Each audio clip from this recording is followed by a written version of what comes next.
जय जय राजस्थान, अलबेलो राजस्थान। हवा की ओट लेकर भी चिराग जलता है, ये आपने सुना होगा। मंजूर हाशमी साहब का शेर है कि खुद पर हो यकीन तो रास्ता जरूर निकलता है, खुद पर हो यकीन तो रास्ता जरूर निकलता है, हवा की ओट लेकर भी चिराग जलता है। मंजूर हाशमी साहब के शेर से एक बात तो समझ में आती है कि मुश्किलें चाहे कैसी भी हों, हालात चाहे कैसे भी हों, हम अगर खुद पर यकीन रखें तो किसी भी मुश्किल में रास्ता खोज सकते हैं। माना कि परिस्थितियां हमारे बस में नहीं होती, बहुत सारी चुनौतियां हमारे बस में नहीं होती, लेकिन उम्मीद का चिराग जलाए रखना तो हमारे बस में होता है। माना सपने भी टूटेंगे, अपने भी छूटेंगे, लेकिन उम्मीद के साथ अपना रिश्ता जोड़े रखना वो तो हमारे बस में है ना। तो बस रोज नई ऊर्जा से अपने दिन की शुरुआत करिए और अपने उम्मीदों के चिराग को जलाए रखिए, यही ये शेर हमें कहता है। तो आपके इस दिन को ऊर्जावान बनाने हम लेकर हाजिर हैं आपका अपना प्रोग्राम अलबेलो राजस्थान। मैं हूं आपके साथ हेमलता शर्मा और मेरे साथ है जी अजहर।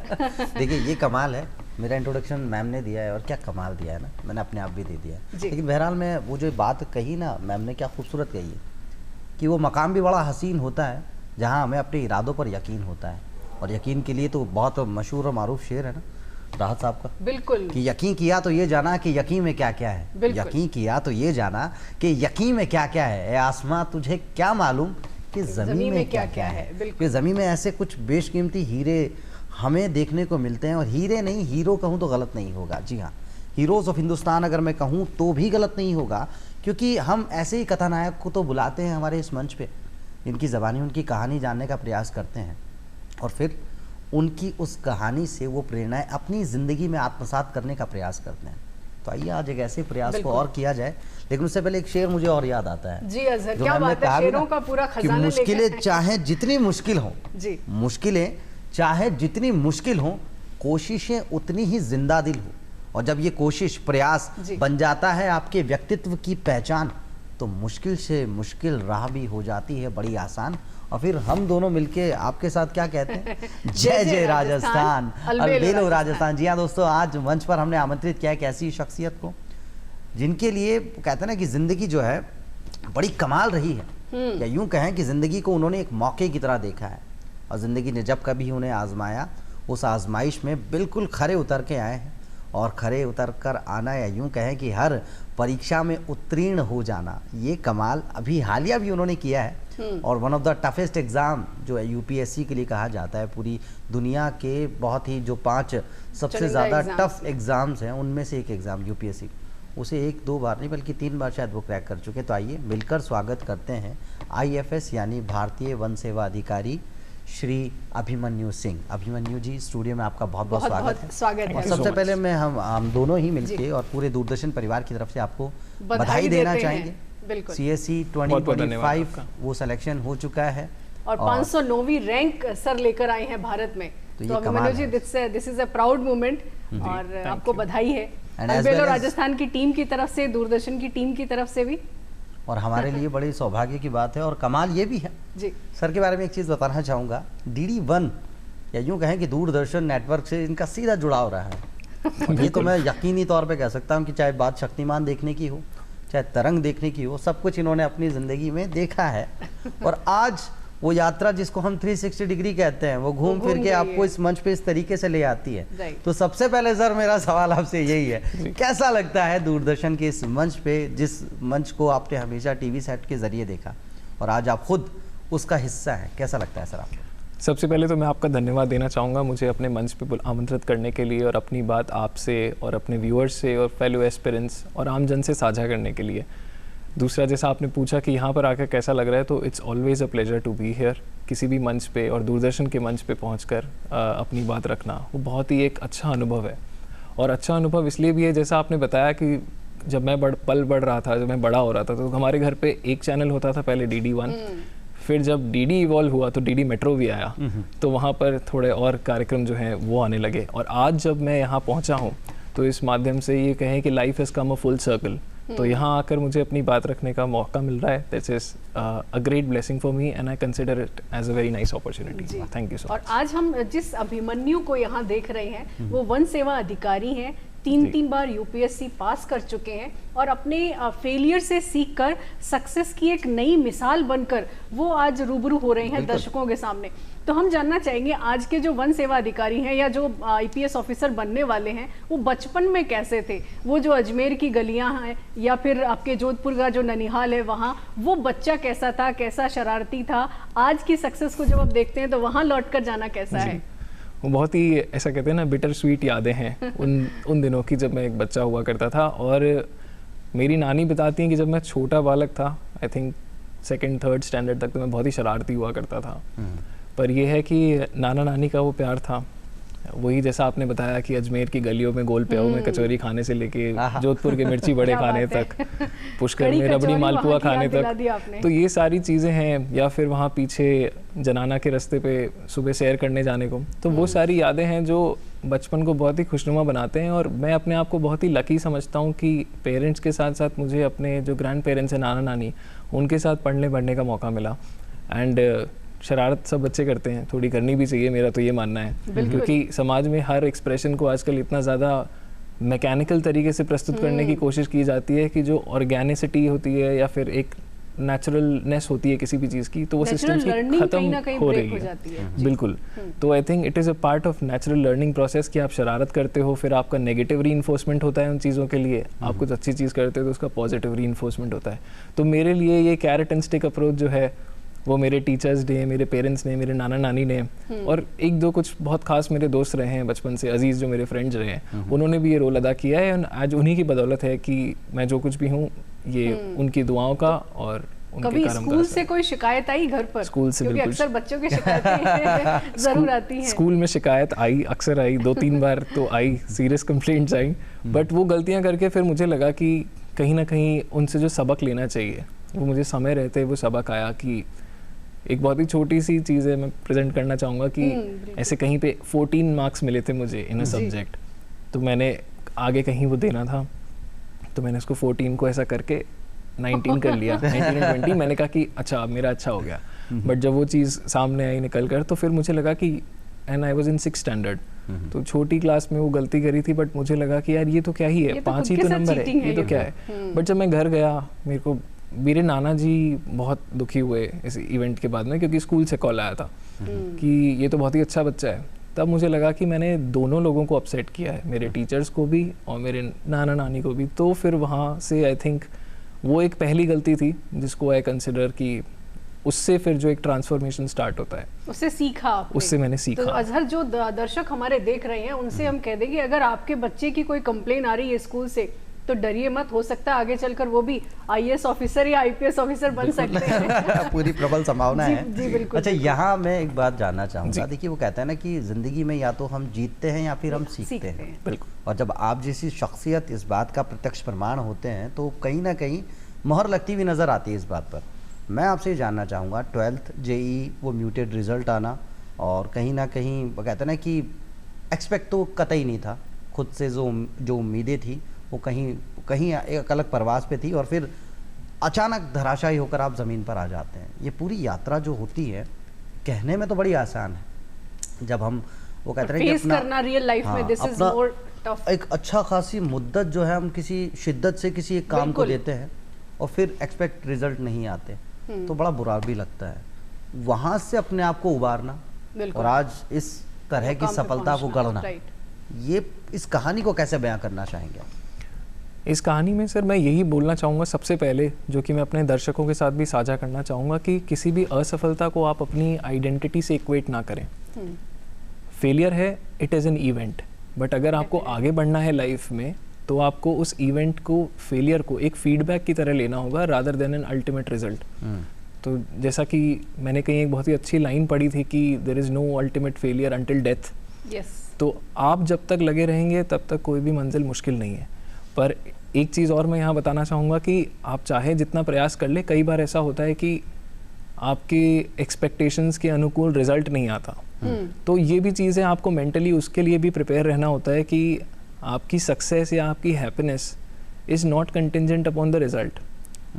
अगर आप बोलें कि 10 साल में सिर्फ 10,000 सिविल सर्वेंट्स बने हैं, या फिर जो इस साल रिजल्ट आया तो 1000 घरों में तो चिराग जले होंगे, बट 9,90,000 घरों में वो चिराग बुझे भी होंगे। तो उम्मीदों के जो चिराग टूटते हैं, बिल्कुल, तो इससे हमें यही सबक मिलता है कि हमेशा आप ग्रेटफुल रहें, अपनी सफलता के साथ ह्यूमिलिटी से आप पेश आएं, और तभी आप और बुलंदियों को छू पाएंगे। पर अगर आप कहीं हार रहे हैं तो उस असफलता को एक फीडबैक की तरह ले, ना कि अपना अल्टीमेट एक सर्टिफिकेट। सर अभी हम देखें, कल ही 12th का रिजल्ट आया है और 12th के रिजल्ट के बाद एक बहुत सारे अलग अलग तरह के जो किस्से वो सामने आ रहे हैं।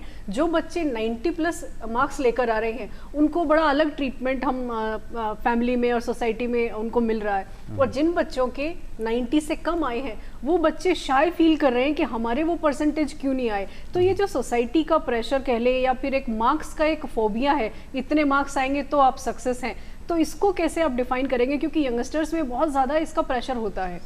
मैं अपना पर्सनल किस्सा ही मैं सुनाना चाहूँगा यहाँ पे। 10th स्टैंडर्ड में when I was appearing for my boards, तो I was very confident, I was a studious बच्चा, I was probably not the brightest mind in the classroom, but I was a studious person. तो मुझे बहुत expectations थी खुद से, but I still remember I got 92.8%।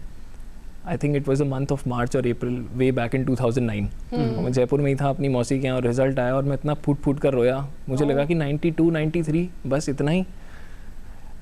2 साल बाद हम फास्ट फॉरवर्ड करते हैं 12th स्टैंडर्ड में, when I was appearing for my JEE, और जब मैंने बोर्ड का एग्जाम दिया, सीबीएसई बोर्ड, तो मेरे 88% स्कोर आया। और वो 88% पाके मैं इतना खुश था, क्योंकि मुझे पता था कि मैंने 88 वाला काम नहीं करा, प्रॉबेबली 86 वाला कराया होगा, क्योंकि हमारा फोकस उस टाइम पे रहता है कि आईआईटी को कैसे करें। हम जो मोस्ट इमीडिएट टास्क होते हैं उसके ऊपर चैनलाइज करते हैं अपनी सारी एनर्जीज। तो तब मुझे समझ में आने लगा विद टाइम कि ये सब जो पैमाने हमने अपने आप को दे रखे हैं, या हमने भी अपने आप को नहीं दिए, ये सारे पैमाने समाज ने हमारे सामने रखे हैं, पैरामीटर्स जो बना दिए हैं। तो उन सोसाइटल पैरामीटर्स को अगर आप चेज करते रहेंगे तो आप कभी भी, जो एक होता है ना एक प्रफुल्लित इंसान जो होता है, आप वो नहीं रह पाएंगे। क्योंकि मान लीजिए आज आपने एक आईआईटी निकाला, या आपने एक नीट का पेपर क्लियर किया, या फिर आप क्लैट पास कर रहे हैं, या फिर आप सीए बन रहे हैं, तो समाज आपको उठ के सत्कार करता है कि साहब you have done so well. उसके बाद जब नेक्स्ट स्टेप, देन आपने कुछ डिसाइड किया, आपने वो अचीव किया। बट अगर आप सिर्फ समाज को ही चेज करते रहेंगे तो आफ्टर यूपीएससी और आफ्टर कुछ ऐसे एनी अचीवमेंट, फिर क्या है, तो लाइफ आपकी एक वॉइड हो जाएगी। Now if you don't have a goal to chase, तो अब आप क्या करोगे? तो ये है, हमें सबको बैठ के खुद को सोचना है, जैसा कि सोक्रेटिस ने कहा है कि नो दै सेल्फ। तो it is the most important thing an individual can do to himself और हरसेल्फ। तो सबसे सुनहरा गिफ्ट जो आप खुद को दे सकते हैं उपहार, वो ये है कि सबसे पहले ग्रेटफुल रहें for anything that you are, और दूसरा खुद को निरंतर जानने का प्रयास करें, इंट्रोस्पेक्शन करते रहें। इंट्रोस्पेक्शन की जब बात चल रही है, तो क्यों ना एस्पिरेंट भी रहे हैं सर, और अभी भी बहुत सारे यंगस्टर्स तैयारी कर रहे हैं, और नो डाउट वो फेलियर भी फेस करते होंगे। और रिसेंटली 12th का एग्जाम आया है, तो जो यंगस्टर्स कॉलेज में भी जाने वाले हैं, तो अगर यूपीएससी की तैयारी उन्हें करनी है या सिविल सर्वेंट उन्हें बनना है, तो माइंडसेट कैसा होना चाहिए उनका? किस तरह से सब्जेक्ट सिलेक्शन करें, क्या पढ़ाई करें, किस तरह से वो अपने आप को तैयार करें, इसके बारे में भी थोड़ा सा बताइए ना। बिल्कुल मैम, माइंडसेट जो होता है किसी भी कंपेटिटिव एग्जाम के लिए, ये होता है, एक लाइन है जो अक्सर हम नोटबुक के नीचे पढ़ते थे, if you don't have a competitive edge then do not compete. तो वो कंपेटिटिव एज आपको डेवलप करना होता है।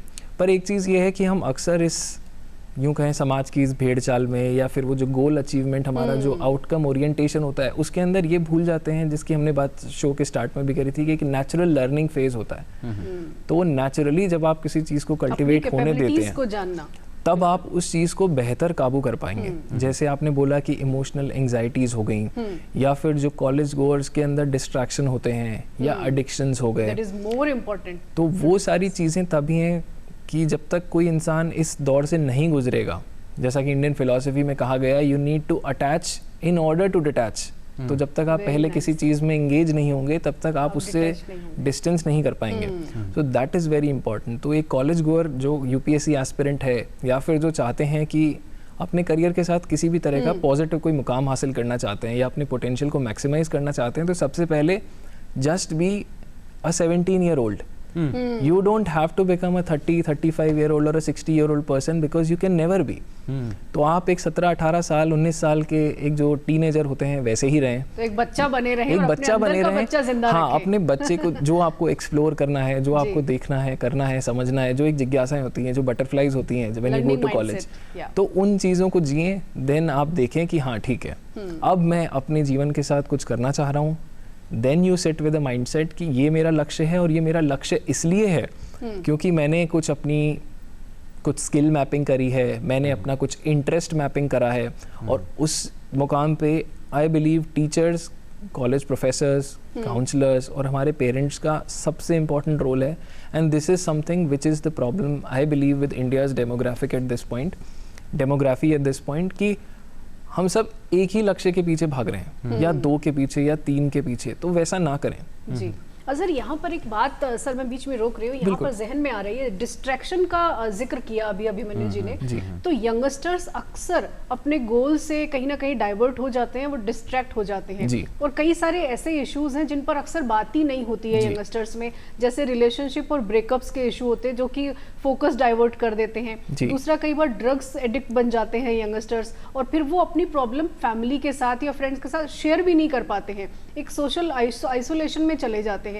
ये कितना डेंजरस हो सकता है, क्योंकि आपकी जर्नी भी बहुत सारी उतार चढ़ाव वाली रही है, कैसे आपने मैनेज किया और क्या कहना चाहिए? और इस सवाल को जरा सा बढ़ाते हुए मैं ये कहना चाहूँगा कि कई बार होता है ना कि हम अपनी ही खुद की एक दुनिया ऐसी रच लेते हैं और ऐसी उम्मीदें बना लेते हैं, और फिर उम्मीदें धराशायी होती है, और हमें लगता है कि मतलब कहीं हम 100 पे अपने आप को देख रहे हैं, फिर हम माइनस में कहीं चले जाते हैं, और उसकी एक वजह होती है कि हम डिप्रेशन का भी शिकार हो जाते हैं। और ये मानसिक अवसाद जो है, मुझे लगता है कि आज ऑन डेटा भी अगर मैं बात करूँ, ऑफ डेटा भी हम आपसे बात करेंगे। ऑन डेटा तो वो लोग हैं जो हम अपने आप को कहते हैं कि हम इससे ग्रसित हैं या पीड़ित हैं, लेकिन कई लोग तो ऐसे जो टैबू बना हुआ बिल्कुल शेयर नहीं करते, कि वो शेयर ही नहीं कर पाते कि लोग मेरे बारे में क्या सोचेंगे। उन सभी के बारे में क्यूमुलेटिव मैं आपसे जानना चाहूँगा, और मैम का भी जो सवाल है।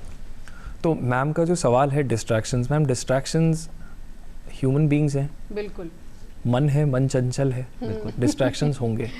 यहाँ अगर एक चेहरे पे मक्खी भी आ जाए तो मैं डिस्ट्रैक्टेड होऊंगा। तो कई डिस्ट्रैक्शंस ऐसे होते हैं जो इनएविटेबल होते हैं, कुछ डिस्ट्रैक्शंस ऐसे होते हैं जो अवॉइड किए जा सकते हैं। तो वो जो हैं अवॉइडेबल और इनअवॉइडेबल, ये जो अगर अंडरस्टैंडिंग आपके मन में आ गई, या आपकी अगर कहीं से समझ आ गई, या आपको किसी ने समझा दिया, तो आई बिलीव उन डिस्ट्रैक्शंस को प्रोडक्टिवली यूज़ करना टू योर एडवांटेज, वो कला आपके अंदर आ जाती है। वाह। तो आई बिलीव जितने भी सक्सेसफुल लोग हैं दुनिया में, जो बड़े टॉप लीडर्स हैं, उनकी जीवनी आप पढ़ेंगे, उनके बारे में आप सुनेंगे, तो वो देखते हैं कि यार मेरा जैसे मोबाइल का एडिक्शन है, तो उन लोगों के स्क्रीन टाइम देखिए आप। इलॉन मस्क का स्क्रीन टाइम सम से that it's just 5 to 6 minutes a day, और हम लोग ट्विटर पे वो आवर्स वेस्ट करते टाइम, मतलब आई थिंक 10 मिनट तो वो ट्वीट करने में लगा, तो वो बहुत बड़ा हिस्सा तो खर्च कर रहे हैं, बिल्कुल करते हैं। तो जो गेमिंग एडिक्शन है, रिलेशनशिप वाली जो प्रॉब्लम्स हैं, या फिर ड्रग वाला जो एडिक्शन है, ये सारे डिस्ट्रैक्शंस रहते हैं। बट समय रहते अगर कोई हमें गाइड कर दे कि प्रॉब्लम वहीं आती है जहाँ पे हमको इन चीज़ों की लत लग जाती है। तो everything in moderation including moderation, that should be the philosophy of life. तो जब तक आपको उस चीज़ की लत नहीं लग रही, जब तक वो आपको ओवरराइड नहीं कर रहा, तब तक ठीक है।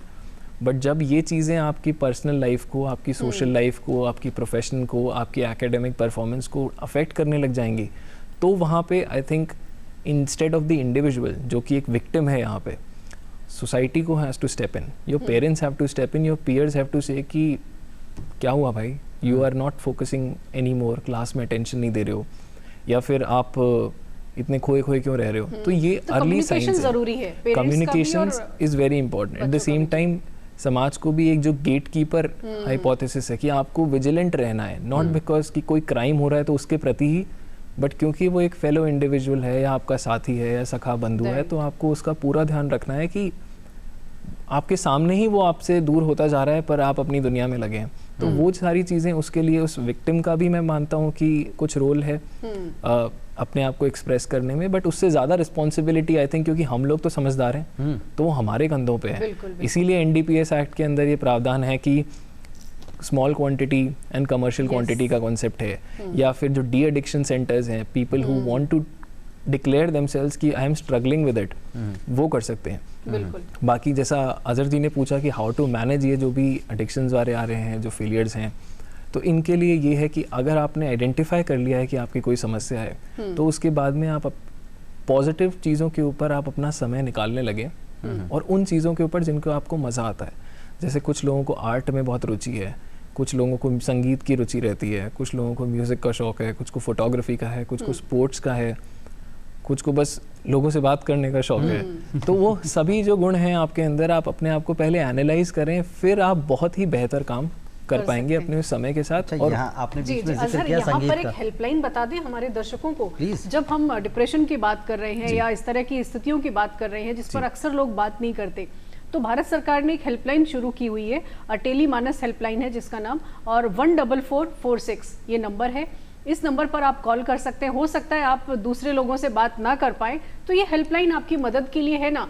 आप अगर किसी तरह के ड्रग एडिक्ट भी बन गए हैं और शेयर नहीं कर पा रहे हैं किसी से, और उस स्थिति से आप बाहर निकलना चाहते हैं, तो भी इस हेल्पलाइन की मदद ले सकते हैं। अजहर, आप किसी की भी फैमिली में या किसी को वो नोटिस करते हैं कि इनको मदद की ज़रूरत है, तो ये हेल्पलाइन 14446 ये आपकी मदद के लिए है। और जैसा कि अभी अभिमन्यु जी ने भी कहा और हम अजहर भी बात कर रहे थे, आप हेजिटेट ना करें।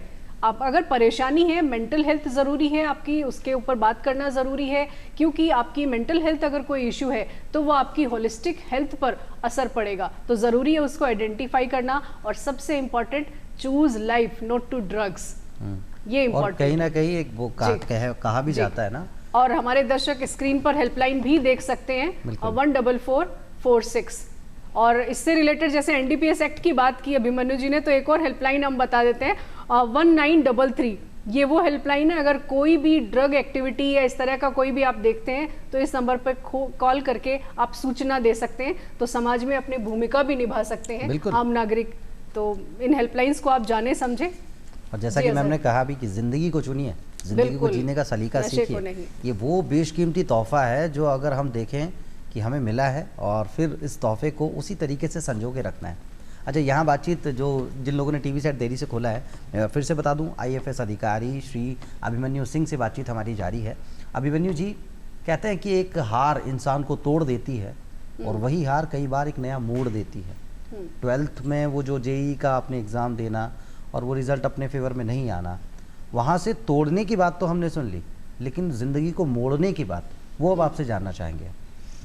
तो मेरा ये मानना है कि जो भी कोई असफलता आती है, सबसे पहले तो जो I believe more than the people who are average, जो अपने आप को हाई अचीवर्स मानते हैं, या people who are very ambitious, उन लोगों के लिए असफलताओं का रोल बहुत ज़्यादा बढ़ जाता है।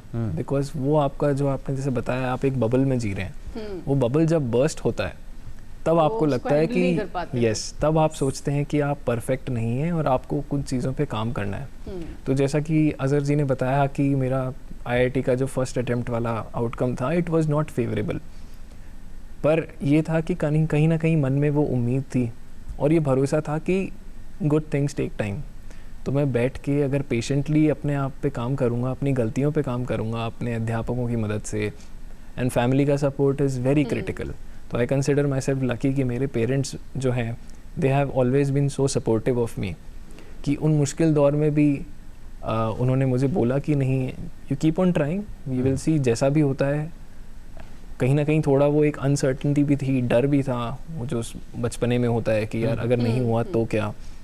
पर यह है कि आपको खुद को, अपने आप को समझाना होता है कि कई बार चीज़ें जो हैं आपके प्रतिकूल भी आ जाती हैं, but you have to keep working towards it and with a positive mindset. तो आई थिंक जो सारा गेम है, the whole game of life is about your mindset.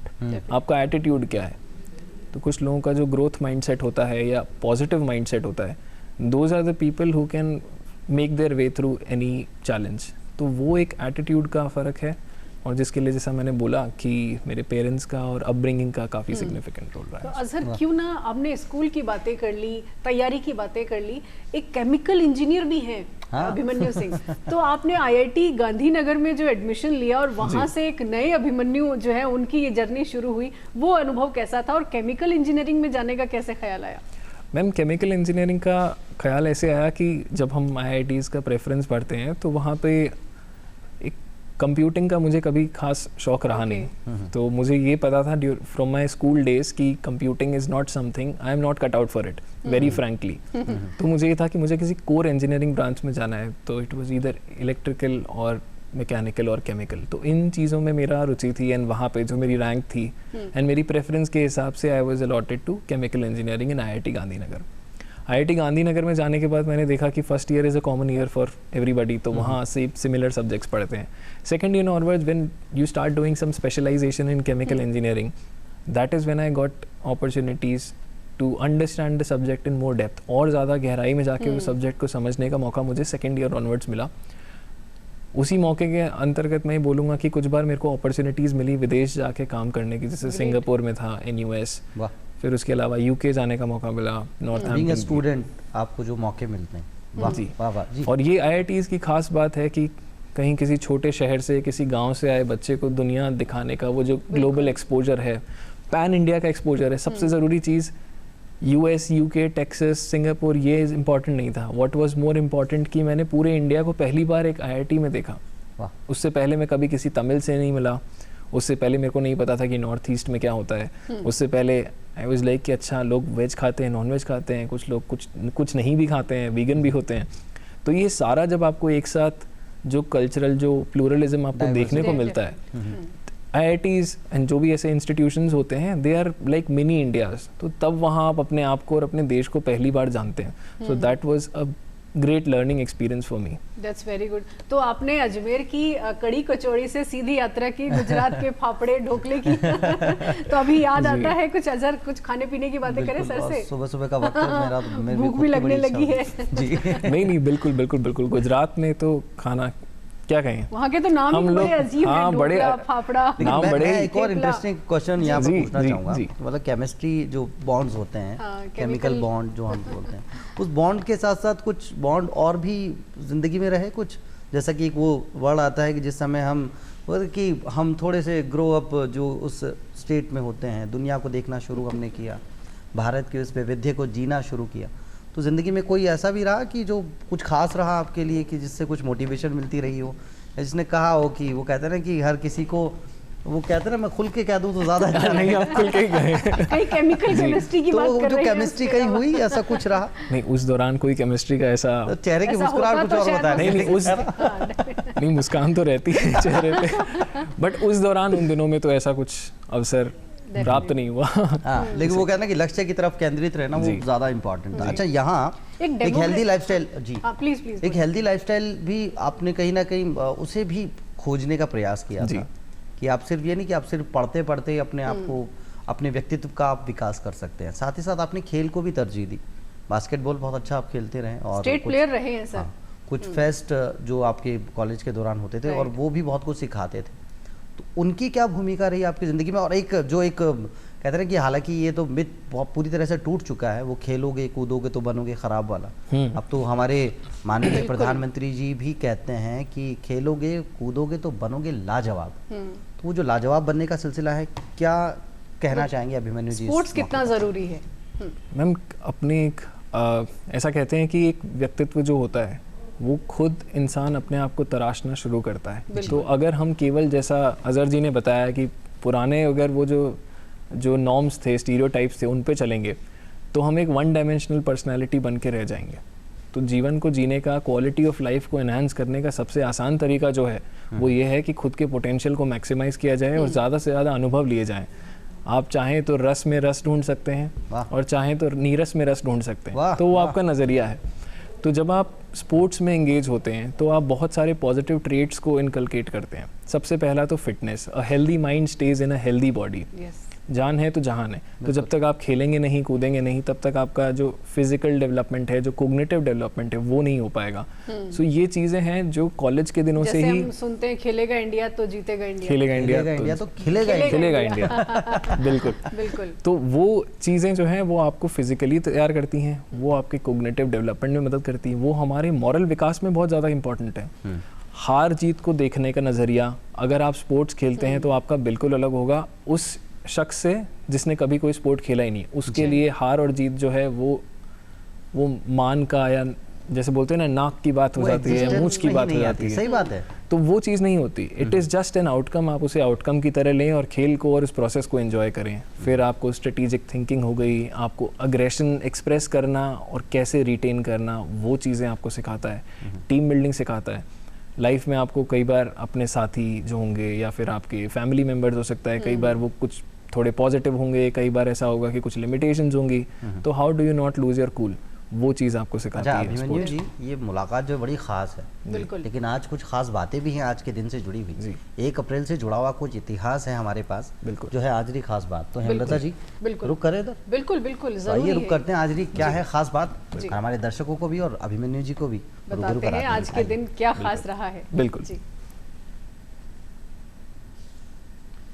April full day, मूर्ख दिवस, इसकी शुरुआत 16वीं सदी में फ्रांस से मानी जाती है, जब ग्रेगोरियन कैलेंडर अपनाने के बाद पुराने कैलेंडर जो 1 अप्रैल को नया साल मानते थे के अनुसार चलने वालों का मजाक उड़ाया गया। ये दिन हंसी मजाक, मनोरंजन और दोस्तों के साथ प्रैंक करने का दिन है। तो 1 अप्रैल से जुड़ा हुआ ये इतिहास है, और दोस्तों की बात तो अभी अभिमन्यु जी से भी हम करने वाले हैं जी, बिल्कुल, इनके साथ हम सबसे ज़्यादा हंसी मजाक करते हैं। और वित्तीय वर्ष की शुरुआत आज ही के दिन हुई थी। भारत और कई अन्य देशों में नया वित्तीय वर्ष 1 अप्रैल से ही शुरू होता है, ये भी बहुत अहम है। 2026 से भारतीय जो मानक है यहाँ पे कुछ तब्दीलियाँ हुई हैं। अब जो टैक्स ईयर यहाँ हम इसे कहेंगे, वित्तीय वर्ष जो हम बोलते हैं। इसके साथ साथ उत्कल दिवस यानी ओडिशा दिवस 1 अप्रैल 1936 को ओडिशा को भाषा के आधार पर बिहार और संयुक्त प्रांत से अलग कर एक स्वतंत्र राज्य बनाया गया था। इस के लिए ये जो ओडिशा दिवस मनाया जाता है 1 अप्रैल को, 1936 को ये हुआ था जी। और 1 अप्रैल 1621 में सिख धर्म के 10 गुरुओं में से 9वें गुरु तेग बहादुर साहब का जन्म 1 अप्रैल को हुआ था, और ये भी बहुत अहम है, सिखों के बहुत ही पूजनीय गुरु हैं ये। इसके साथ साथ 1889 राष्ट्रीय स्वयंसेवक संघ के संस्थापक सर संघ संचालक KB हेडगेवार का जन्म 1 अप्रैल 1889 को हुआ था। 1 अप्रैल से जुड़ा हुआ इतिहास। और 1907 में भारतीय मानवतावादी आध्यात्मिक नेता और शिक्षक शिव कुमार स्वामी का जन्म हुआ था, और वो भी आज ही के दिन 1 अप्रैल को हुआ था। 1 अप्रैल की तारीख और ये भारतीय मानवतावादी जो हमारी विचारधारा है, ये तो पूरी दुनिया में प्रचलित है, और भारत विश्व गुरु रहा है। 1 अप्रैल 1912 को दिल्ली को भारत की राजधानी और एक प्रांत घोषित किया गया। ये भी बड़ी खास बात है कि हमारी राजधानी दिल्ली बनी है दिल्ली 1912 में जी। और 1937 में हमारे देश के भारतीय राजनीतिज्ञ और सेवानिवृत्त भारतीय विदेश सेवा अधिकारी मोहम्मद हामिद अंसारी साहब का जन्म हुआ था, और इन्होंने 2007 से 2017 तक भारत के 12वें उपराष्ट्रपति के रूप में कार्य भी किया है। 1941 भारतीय अंतर्राष्ट्रीय क्रिकेटर अजीत वाडेकर का जन्म 1 अप्रैल 1941 को हुआ, जो 1966 और 1974 के बीच भारतीय राष्ट्रीय टीम के लिए खेले भी हैं। बिल्कुल, तो खेल के स्पोर्ट्स भी बिल्कुल। और वैलेंटाइन बेब्रिक का निधन हुआ था 1864 में, जिन्हें विक्टोरिया क्रॉस से सम्मानित किया गया था, जो दुश्मन के सामने वीरता के लिए सर्वोच्च और सबसे प्रतिष्ठित पुरस्कार माना जाता था। इतिहासकार गोवर्धन राम माधवराम त्रिपाठी का निधन 1 अप्रैल 1907 को हुआ। दूरदर्शन परिवार की ओर से हम आज इन्हें भी श्रद्धांजलि अर्पित करते हैं। और प्रसिद्ध हिंदी साहित्यकार कैलाश वाजपेयी जी का भी निधन 2015 में 1 अप्रैल को हुआ था, इन्हें भी हम श्रद्धांजलि अर्पित करते हैं। और देखिए, खेल के क्षेत्र से एक और न्यूज़। 1 अप्रैल 2004 को मुल्तान में भारत ने पाकिस्तान को 52 रन से हराकर पाकिस्तानी सरजमी पर पहली जीत दर्ज की। ये बहुत बड़ी दर्ज थी, भारत की पहली जीत थी ये। तो हमारे जो और गूगल ने 2004 को जनता के लिए जीमेल की घोषणा की थी, जो कि आज हर कोई यूज करता है।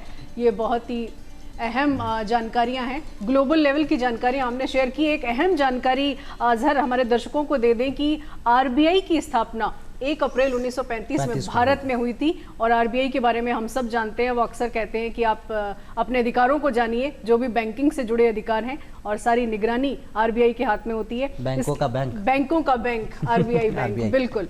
और एक और अहम जानकारी दर्शक को दे दें हम अजहर, कि दूरदर्शन और आकाशवाणी पहले एक ही थे, लेकिन 1 अप्रैल 1976 को दूरदर्शन और आकाशवाणी अलग अलग एंटिटी के रूप में अपनी पहचान बनाने के लिए अलग हुए। वाह, तो ये भी एक बहुत अहम जानकारी है आज के दिन से जुड़ी हुई। और सबसे बड़ी जानकारी जो कि आज शुरू हो रहा है हमारे देश में, जो 16वीं जनगणना है उसकी शुरुआत हो रही है 1 अप्रैल में, और 15वीं जो जनगणना थी उसकी शुरुआत हुई थी 2010 में, जो जिसे कि 2011 की सेंसस हम कहते हैं। तो वो बहुत अहम है। अभी जनगणना की शुरुआत होगी, तो जो भी भारत सरकार की गाइडलाइंस हैं उनको आप ज़रूर जान लीजिए। पोर्टल पर जाकर आप चेक कर लीजिए किस किस तरह की इंफॉर्मेशन आपको उसमें फिल करनी है। काफ़ी आसान और सुगम हो गया है बिल्कुल। अब तो ऑनलाइन सारी चीज़ें अवेलेबल हैं हमारे। जब मैं आसान होने की बात कर रहा हूँ तो आज एक ऐसी शख्सियत हमारे साथ है जिनके लिए भी मुझे लगता है हर मुश्किल आसान हो जाती है, क्योंकि कोशिश करने में पूरी तरह से विश्वास रखते हैं। भाई एक बार फिर से स्वागत करते हैं अभिमन्यु जी का। अभिमन्यु जी, बातचीत चल रही थी, दोस्तों का कहीं जिक्र आया था जी, और मैं यही जानना चाहूँगा कि दोस्ती 2 हस्ती 1 हस्ती है ना, कहा जाता है ना कि 2 हस्ती मिलकर एक हस्ती बनाने का जब प्रयास करते हैं, बहुत बड़ा सपोर्ट सिस्टम होते हैं दोस्त। और वो कहते भी है कि इससे कहीं ज़्यादा अच्छा है कि आप कुछ समझदार लोगों से कुछ बेपरवाह बातें करें, इससे अच्छा है कुछ बेपरवाह लोगों से कुछ समझदार बातें की जाए, है ना। वो शायद ये दोस्ती होते हैं कि जो आपको बताते हैं, जो कई बार आपके वो कहते हैं ना कि मित्र वो चित्र हो जाते हैं या वो दर्पण हो जाते हैं जिसमें अपना स्वयं का सही प्रतिबिंब हमें दिखाई पड़ता है। रियलिटी चेक कई बार दे देते हैं और इतनी आसानी से दे देते हैं कि आपको किसी काउंसलिंग की भी जरूरत नहीं पड़ती। जी बिल्कुल। और यही इसी से जुड़ी एक बात है कि संगत का असर भी होता है। यही संगत अगर आपने कहीं बैड कंपनी में आप चले गए तो वो भी आपकी पर्सनैलिटी पे उसका भी असर आता है। तो इन दोनों ही तरह की बातों को हम आपसे जानना चाहेंगे। और मैम के जो कंसर्न्स है ना, मैम आज किसी को रहने नहीं देगी डीएफटी, बिल्कुल ध्यान रखिएगा। तो मैं आपसे जानना चाहूँगा सर, दोस्त, उन कुछ दोस्तों का जिक्र इस मंच पे आप करना चाहेंगे? तो कहते हैं कि जिंदगी का रुख बदल देते हैं। रुख बदल देते हैं सर। जैसे ऐसा कहते हैं कि you are the average of your 5 close friends. बिल्कुल। तो आपके व्यक्तित्व का, जैसे मैम ने बताया कि आपकी संगत जो होती है वो आपकी सूरत सीरत सब कुछ ढाल देती है। तो ऐसे मेरे दोस्त रहे हैं काफ़ी। कॉलेज के दिनों में मेरे एक दोस्त थे जैसे प्रदीप फुल्ले, वो अभी IOCL में काम करते हैं। आप देख रहे हैं सर, आपका जिक्र हो रहा है यहाँ पर। बिल्कुल, वो मेरे रूममेट भी थे प्रदीप, बहुत ही अच्छे दोस्त। And he was a well wisher, एक कॉन्फिडेंट है जिसे हम कहते हैं कि कोई भी बात आप जाकर उनसे शेयर कर सकें। एक और रूममेट थे मेरे Pradeep Diwakar, he was also again IB में कार्यरत हैं आज, and he was also such a wonderful friend. तो हमने बहुत सारी मस्ती साथ में करी है। बहुत सारे ऐसे कुछ कुछ किस्से होते थे जो आज भी वो कॉलेज के उन दिनों की याद को एकदम ऐसे जैसे ही याद आता है तो चेहरे पे एक मुस्कान सी निखर आती है। तो वो दोस्त रहे हैं। उसके बाद मेरी प्रेपरेशन फेज़ में प्रियांशु खाती, वो IAS ऑफिसर हैं। हम लोग रूममेट रहा थे ओल्ड राजेंद्र नगर में प्रिपरेशन डेज में। तो हमने स्ट्रगल का समय साथ गुजारा है। तो अभी वो IAS पोस्टेड है हिमाचल में, और हम कोविड के समय दोनों भाई 3-4 महीने के लिए लॉक थे। तो वहीं पे हमने खाना बनाना सीखा, हमने एक दूसरे के टेंट्रम्स झेले हैं, एक दूसरे को खूब वल्नरेबल देखा है। तो हमने बहुत सारा स्ट्रगल साथ में किया है। तो आई बिलीव वो दोस्त, ये लोग कुछ ऐसे खास लोग हैं जिनको मेरी सफलता में खुशी होती है, असफलता में उन्हें दुख महसूस होता है। And these are the people जिनके साथ आप ऐसा महसूस कर सकते हैं। एक सवाल में माफ़ कीजिएगा, आपको टोक रहा हूँ, और मैम आपकी भी इजाज़त में चाहूँगा इस सवाल में कि होता है CSE 2025 वो क्रैक आप कर देते हैं, और उसके बाद पहला कॉल किसका आया? दोस्तों की बात कर रहा हूँ। पहला कॉल आज ही सुबह मेरी उससे बात हुई। वो मेरा बैचमेट ही है, Ashutosh Gupta, but I could not take his call. तो मैं ऑफिस में था, मैं ऑफिस से जस्ट घर आया था, एंड आके मैं बस बैठा और आशुतोष का कॉल आया ना, इग्नोर्ड इन द सेंस कि मैं खाना खा रहा था, मैं 2 मिनट बाद कॉल करूँगा। उतनी देर में फिर मेरे जो दूसरे बैचमेट हैं फॉरेस्ट के, दीपेंद्र, उपमा, अर्पित, इन लोगों के कॉल आने स्टार्ट हो गए। तब मुझे लगा कि भाई रिजल्ट आ गया है अभी, क्योंकि 2-3 दिन से एंटिसिपेशन था। तो आशुतोष जो मेरे बैचमेट थे, he was the first person to call me, and बाकी सारे दोस्तों से भी मतलब वहीं से मिली आपको? के दिनों के साथी होते हैं ना सर, वो लंबी चलती है वो दोस्ती। ये जो रिजल्ट आया था, पिछली बार जब रिजल्ट आया था तो मेरा रूममेट था आशीष बिश्नोई अकेडमी में। हम लंच करके दोनों सो रहे थे, 1 घंटे का ब्रेक होता था। आशीष ने चादर उतारी मेरे मुंह से, बोला भाई रैंक आ गई है, 673 है तेरी और मेरी 653 है। वाह, अच्छा। ये गुड मॉर्निंग ये ऐसी गुड मॉर्निंग हुई। फिर ऐसा ही इस बार दिन में हुआ, तो अब फ़ोन बजना शुरू हो गया। तो आई थॉट कि मैं व्हाट्सएप खोल के अपना रिजल्ट, वो PDF आ जाता है वहाँ चेक करूँ। तो वो खोलने से पहले ही ऐसे इतने सारे कॉन्ग्रेचुलेशन 509, तो मुझे रैंक मेरी व्हाट्सएप मैसेज पे ही दिख गई थी before checking it in a PDF। तो आई थिंक ये कुछ ऐसे किस्से होते हैं, they stay with you for ever, and तो इसमें दोस्ती का बड़ा रोल है, जो मैं कह रही थी कि संघर्ष के दिनों में जो साथी बनते हैं ना, वो फिर लॉन्ग टाइम तक चलता है, क्योंकि संघर्ष जोड़ता है।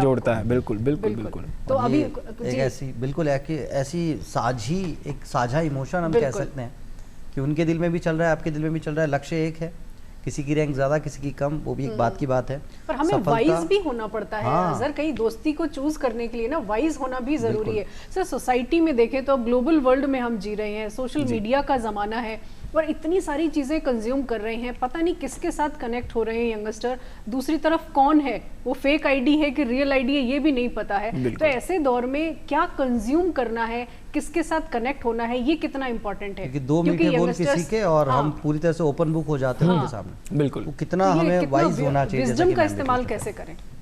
मैम विजडम ये सब बोलते हैं कि ठोकर खाने से ही विजडम आती है, ये भी है। पर ये चीज़ है कि जितना हो सके उतना सतर्क रहें। विजडम आप ऑनलाइन किससे कनेक्ट कर रहे हैं, आप फिजिकल वर्ल्ड में किससे कनेक्ट कर रहे हैं, एंड वो सभी लोगों के लिए बहुत इंपॉर्टेंट हो जाता है। अगर आप परीक्षा में सक्सेस हासिल कर रहे हैं तो आपके उगते सूरज को सब नमस्कार करते हैं, सफलता के साथ सब जुड़ना चाहते हैं। तो वो है कि जब लोग ऐसा आपको करने लगते हैं तो आज या कल हो सकता है कि आप एक्सप्लॉइट होने की संभावना रहे, या फिर ये हो सकता है कि आपसे कोई अपना कोई गलत काम करवाने के लिए आपसे यारी दोस्ती कर रहे हैं। तो उन सारी चीज़ों से आपको बचना चाहिए, एंड वहाँ पे आई बिलीव संयम, सेल्फ कंट्रोल, इमोशनल इंटेलिजेंस, ये सारे ट्रेट्स हैं जो आपको रियल वर्ल्ड में नेविगेट करना सिखाते हैं। मेरा ये मानना है कि एग्ज़ाम पास कर लेना is still an easier task, क्योंकि वहाँ आपको पढ़ना है, आपको समझना है और लिखना है, वो सिर्फ यहाँ और यहाँ का खेल है। बट जो रियल वर्ल्ड में नेविगेट करना है उसमें इसका और इसका सामंजस्य होना बहुत जरूरी है। दिल दिमाग, हमारे एजुकेशन सिस्टम में ना जीविकोपार्जन की तमाम चीजें हमें सिखाई जाती हैं। जिंदगी कैसे जीनी है इसका कोई सिलेबस नहीं है। रिश्ते कैसे संभालने हैं, खुद को कैसे तैयार करना है, कोई फेलियर आ गया तो खुद को कैसे हैंडल करना है, इसका कहीं भी कोई जिक्र नहीं होता है। तो मैम रिश्तों की बात आप कर रही हैं और एक खास रिश्ते का जिक्र यहाँ करना बेहद जरूरी है। बिल्कुल, पिताजी RAS रहे है ना जी, और पहली प्रेरणा शायद मुझे लगता है कि वही रहे। वो कहते भी है कि दुनिया में सिर्फ गुरुजन और माता पिता ही हैं जो चाहते हैं कि आप कामयाब हो, और इतने कामयाब हो कि हमसे भी ज्यादा कामयाब हो। बाकी सब चाहते हैं आप हो लेकिन रैंक भी बने तो मुझसे थोड़ी कमी बने। एक वो कहते हैं कि सार्वभौमिक सत्य है। ऐसे में एक बड़ा खूबसूरत इत्तेफाक घटता है, आपको वो जो लबासना ज्वाइन करना है वो डेट और पिताजी की रिटायरमेंट की डेट वो सेम डेट। तो उनके लिए कितनी खुशी भरी ये बात रही कि एक का जाना एक का आना, वो कहते हैं बिल्कुल। कैसा था वो पल, उसको थोड़ा सा आप बताना चाहेंगे उस मंजर को। तो पिताजी अरविंद कुमार सेंगवा जी जो RAS अधिकारी रहे हैं, वो रिटायर हुए थे 31 जुलाई 2023 को, एंड उसी दिन मेरा जो था लबासना की ज्वाइनिंग डेट थी। रिजल्ट कुछ दिन पहले आ गया था हालांकि, बट ज्वाइनिंग उसी दिन से थी। तो इट वाज लाइक कि कंटिन्यूटी एक मेंटेन रही परिवार में। लोग बोलते हैं कि पिताजी के अच्छे कर्म थे, माताजी पिताजी का आशीर्वाद था, लोगों की दुआएं थी, जिसका नतीजा था कि शायद मेरी परीक्षा थोड़ी लंबी हुई पर अंत में अभिमन्यु चक्रव्यूह से बाहर आ गया। क्या बात है। तो यहाँ पे मेरा मानना है कि आपके माताजी पिताजी जो हैं, चाहे वो किसी भी ओहदे पर हों, किसी ओहदे पर ना हो, पर आपने ईश्वर को तो नहीं देखा है, पर आप अपने माताजी पिताजी को तो अपने समक्ष पाते हैं। तो प्रत्यक्ष को और प्रमाण की क्या जरूरत है, आप उन्हीं को नतमस्तक रहें और सफलता आपके कदम चूमती रहेगी। बहुत अहम, अभिमन्यु चक्रव्यूह से बाहर आ गया। और ये हर अभिमन्यु चक्रव्यूह से बाहर आ सकता है जो ऐसे ही अपने माता पिता की ब्लेसिंग्स के साथ फोकस्ड रह के और अपनी तैयारी करें या अपना जो भी काम कर रहे हैं उसमें जुनून के साथ लगे रहें, तो चक्रव्यूह से बाहर निकला जा सकता है। जी, हम आगे एक और चीज जानना चाहेंगे। अभी आपकी जर्नी नई शुरू होने वाली है, IPS में आपका सिलेक्शन हो गया है, क्या प्रायोरिटीज रहेंगी, क्या आपका ड्रीम है कि मैं IPS ऑफिसर बनकर ये सब करूंगा, क्या सोचा आगे को? और एक सवाल, इस सवाल में थोड़ा सा मैं भी कुछ एडिशन कर दूं। वर्दी में अपने आप को क्या आपने वो मैनिफेस्टेशन किया या अपने आप को सोचा कि मैं इस तरीके से, या कभी आपने सोचा हो कि इस तरीके से भी देश की सेवा में करूँ? बिल्कुल। तो जब मैं छोटा था हमारे बगल में एक आर्मी ऑफिसर रहते थे जिनके बेटे ही went on to become an air force pilot. तो वहाँ से वो जो वर्दी वाली एक इंस्पिरेशन, एक ऑरा जो होता है, एक अलग ही व्यक्तित्व होता है, वो discipline, well groomed personality, well spoken, तो ये सारे जो ट्रेट्स होते थे they used to inspire me a lot. As I said, I come from a small town, Ajmer में उस टाइम रहते थे, तब तो बहुत ही छोटा सा शहर हुआ करता था। तो वहाँ ये जो आर्मी जो है, वो जो उसका कल्चर है, उसके जो ईथोस हैं, they used to inspire me, and मैं हमेशा सोचता था कि या तो मैं एयरफोर्स पायलट बनूंगा या मैं आर्मी में जाऊंगा। But as luck would have it आंखों पे चश्मा लग गया एंड आई साइट कमज़ोर होने की वजह से I could never pursue it. पर ये था कि कहीं ना कहीं मन में वो जो बोलते हैं वो कसक थी कि क्या पता किसी दिन वर्दी पहनने का अवसर मिले। तो I consider myself lucky on that front as well कि जब मेरा फॉरेस्ट में सिलेक्शन हुआ तो फॉरेस्ट सर्विस के अंदर रेंजर लेवल तक एक वर्दी होती है। हम लोगों का IFS लेवल पे हुआ, बट जब ट्रेनिंग के दौरान हम रहते थे तो हम लोगों को वर्दी पहनने का मौका मिलता था। IMA में 2 हफ्ते की ट्रेनिंग हुई, weapons training, horse riding, swimming, leadership module. तो ये सारी चीज़ें जब किसी ना किसी रूप में आपको थोड़ा जीने का मौका मिलता है तो कहीं ना कहीं वो खुशी महसूस होती है। और आर्मी लोगों के लिए, जो आर्मी पर्सनल हैं, जो यूनिफॉर्म सर्विस है, उनके लिए पूरा सत्कार है, पूरा रिस्पेक्ट है, क्योंकि सही मायनों में देखा जाए तो देश सेवा का जो भाव है यूनिफॉर्म पर्सनल वालों का अनमैच्ड है। बिल्कुल, एक जिम्मेदारी है, एक जिम्मेदारी है, बहुत ज़रूरी जिम्मेदारी है। पर गुड गवर्नेंस की भी मैं यहाँ बात करूंगी ऐसा कि जैसे ही इसका नेगेटिव इम्पैक्ट भी हम सोसाइटी में देखते हैं कि आप जैसे आपने वर्दी पहनी है तो वो पावर फील करने लगते हैं और उसका कहीं ना कहीं मिसयूज भी होता है और बहुत सारे रॉन्ग प्रैक्टिसेस भी हम देखते हैं। तो उस बारे में आपका क्या अप्रोच रहेगा गुड गवर्नेंस को लेकर या एथिक्स को लेकर?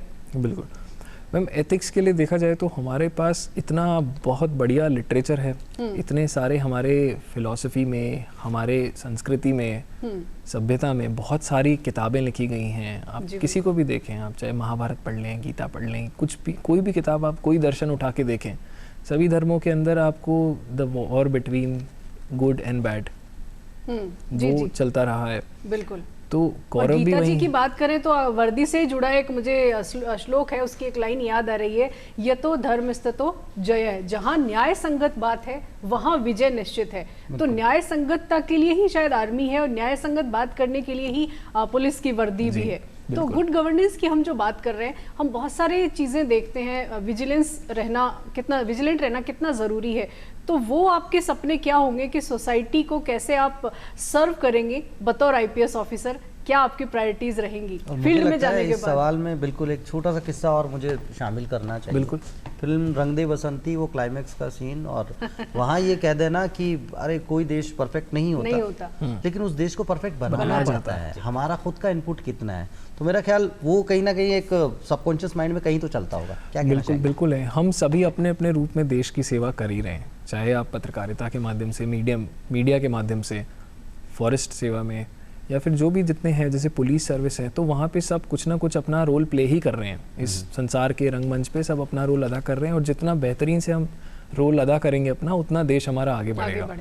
तो जैसे पुलिस सर्विस में आपने बोला, तो मेरा ये मानना है कि चाहे पुलिस सर्विस हो, चाहे वो फॉरेस्ट सर्विस हो, चाहे IAS हो, कोई सी भी सर्विस हो, आपका उद्देश्य है सर्व करना। तो सबसे पहले तो आप अपने आप को एज एन एजेंट माने कि आप लोगों के एजेंट हैं, आपको उनको सर्व करना है। बिल्कुल। दूसरा, बहुत ज़्यादा कुछ इंक्रीमेंटल और रेवोल्यूशनरी करने से ज़्यादा, जिसके लिए जिसकी पैलेटेबिलिटी कम होती है, आप वो करें जो आपका निर्धारित काम है। इंडिया में अगर मेरा मानना है, अगर ईमानदारी से कर लिया तो बहुत बड़ी बात बिल्कुल है। और अपने अपने हिस्से की ईमानदारी अगर हर कोई बरत ले, मैं कह रहा हूँ वो जो सोने की चिड़िया जो हम कहा जाता है ना, वहाँ वापस लौट, इसीलिए कहा जाता है ना कि सतर्कता हमारी साझी जिम्मेदारी है।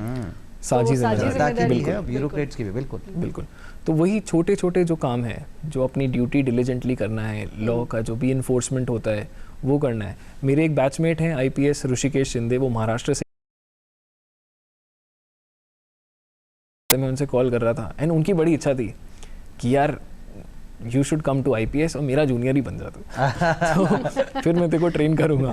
तो वो मेरे बैचमेट हैं 23 में, and he used to tell me कि भाई मैं बताता हूँ पुलिसिंग का रियल लाइफ इम्पैक्ट, तो अगर आप इजाज़त दें तो एक छोटा सा। तो यहाँ पर ऐसा था कि एक गांव था जहाँ पर एक समुदाय के लोगों ने दूसरे समुदाय के लोगों को कुछ झगड़ा हुआ, कुछ गाली गलौज हुआ, और उसमें कोई महिला भी इन्वॉल्व थी या बच्ची इन्वॉल्व थी। तो पहले जैसा होता था बीड में, उनका बताना है कि वहाँ मारकाट होगा, दंगा होगा, पर बोला कि 1 साल भर से हमारे SP सर के जो निर्देश थे और जो IG साहब का जो मार्गदर्शन रहा है, कि उसके अंतर्गत जब हम लोगों ने काम करना शुरू किया, गुड गवर्नेंस की जब आप बात करते हैं, पुलिस जब फैसिलिटेटर बन गई रादर देन एग्जीक्यूटर, तब लोगों के मन में जो पुलिस के प्रति भाव थे वो पॉजिटिव हुए। तो वो एटीट्यूड जब चेंज हुआ, तो इंस्टेड ऑफ कुछ दंगा होना, मारकाट होना, उस समुदाय विशेष के लोगों ने उस जो कल्प्रिट था उसको पुलिस स्टेशन लाके पुलिस के सामने हवाले कर दिया और बोला कि अब आप न्याय कीजिए, जो भी क्रिमिनल जस्टिस सिस्टम है, let it take its due course.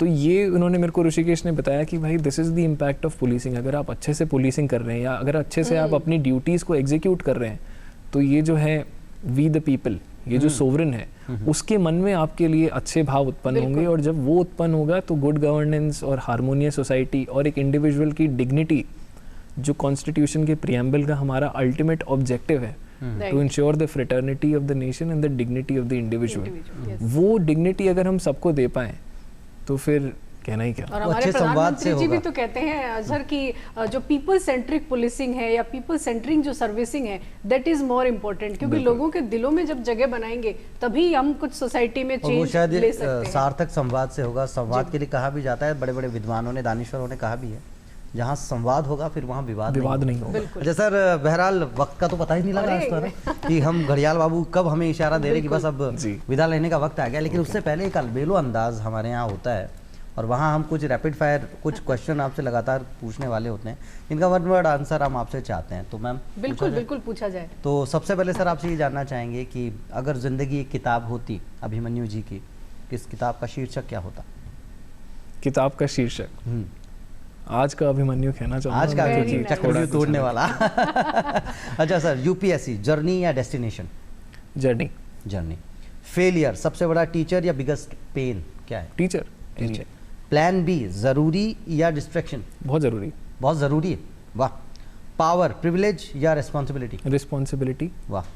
और अगर पूरी जिंदगी को कैद करके, यूँ तो मैंने पूछ लिया आपसे अभिमन्यु, आज का अभिमन्यु, लेकिन फिर भी वो कहते हैं कि हजारों ख्वाहिशें ऐसी कि हर ख्वाहिश में दम निकले, बहुत निकले मेरे अरमान, लगता है ज़रा कम निकले। जिंदगी फिर मौका देती है तो क्या और एक और हम सफलता, एक और यूपीएससी एक और क्रैक करते हुए नजर आना चाहेंगे अपने आप को, या फिर नेक्स्ट? नहीं, I think it's very important कि आप जहाँ हैं वहाँ पर आप you should draw the full stop rather than life drawing it for you. तो I believe this is it for me. इसके बाद I would want to spend my time serving people, and वो जो रिस्पॉन्सिबिलिटी मुझे दी गई है और जो आगे दी जाने वाली है उसका मैं बहुत ही अच्छे से निर्वहन कर पाऊँ। क्या बात। तो अजहर, एक शेर मुझे याद आ रहा है, आप ही के नाम रशी, अजहर साहब का एक शेर है, और वो ये कि ये माना कि आंधियां हमारे बस में नहीं, ये और बात है कि आंधियां हमारे बस में नहीं, लेकिन चराग जलाना तो इख्तियार में है। क्या कहने तो आज की जो बातचीत रही है उससे हमारे दर्शक भी और सब लोग इस बात से इत्तेफाक रखेंगे कि कितनी भी मुश्किलें आ जाएं, हालात कितने भी विपरीत क्यों ना हो, वो जो उम्मीद का चराग जिसकी हमने शुरू में बात की थी, वो जलाए रखना वो बेहद ज़रूरी है। और निश्चित तौर पर आज बहुत सारे यंगस्टर्स, बहुत सारे लोग आपकी इस जर्नी से इंस्पायर हुए होंगे। नो डाउट जो यंगस्टर्स हैं वो तो डेफिनेटली इंस्पायर हुए होंगे कि किस तरह से हमें फेलियर को फेस करना है और आगे जाके। तो यहाँ हेमलता मैम सर मौजूद हैं और वो कहते हैं कि आंधियों के बीच जो जलता हुआ मिल जाएगा, आंधियों के बीच जो जलता हुआ मिल जाएगा, उस चराग से पूछना मेरा पता मिल जाएगा। शायद अभी आज का अभिमन्यु यही कहता है, लेकिन दर्शकों से सीधे संवाद में कुछ कहना चाहेंगे सीमित शब्दों में, कोई मैसेज? तो जो भी दर्शक मुझे देख रहे हैं या फिर जो एस्पिरेंट्स या फिर आम जनता जो भी देख रही है, और अगर कुछ जीवन में कुछ मुख्य काम या लक्ष्य हासिल करना चाह रहे हैं, तो उनके लिए मेरा यही संदेश है कि सबसे पहले खुद को जाने, नो दैट सेल्फ। जब आप खुद को बेहतर जान पाएंगे तब आप ये कोशिश कर पाएंगे कि मैं उस पोटेंशियल को कैसे जीवंत कर सकूं। तो इट इज़ वेरी इंपॉर्टेंट कि आप उसकी तरह अपना लक्ष्य निर्धारित करें, खुद को जानें, उसकी तरफ निरंतर मूव करते रहें, और असफलता को खुद की आइडेंटिटी नहीं आप बनने दें, rather see it as a stepping stone. क्या बात है। And my very best to all. तो बहुत बहुत धन्यवाद सर आपका कि आपने हमें इतना समय दिया और हाँ अपनी जर्नी शेयर की हमसे।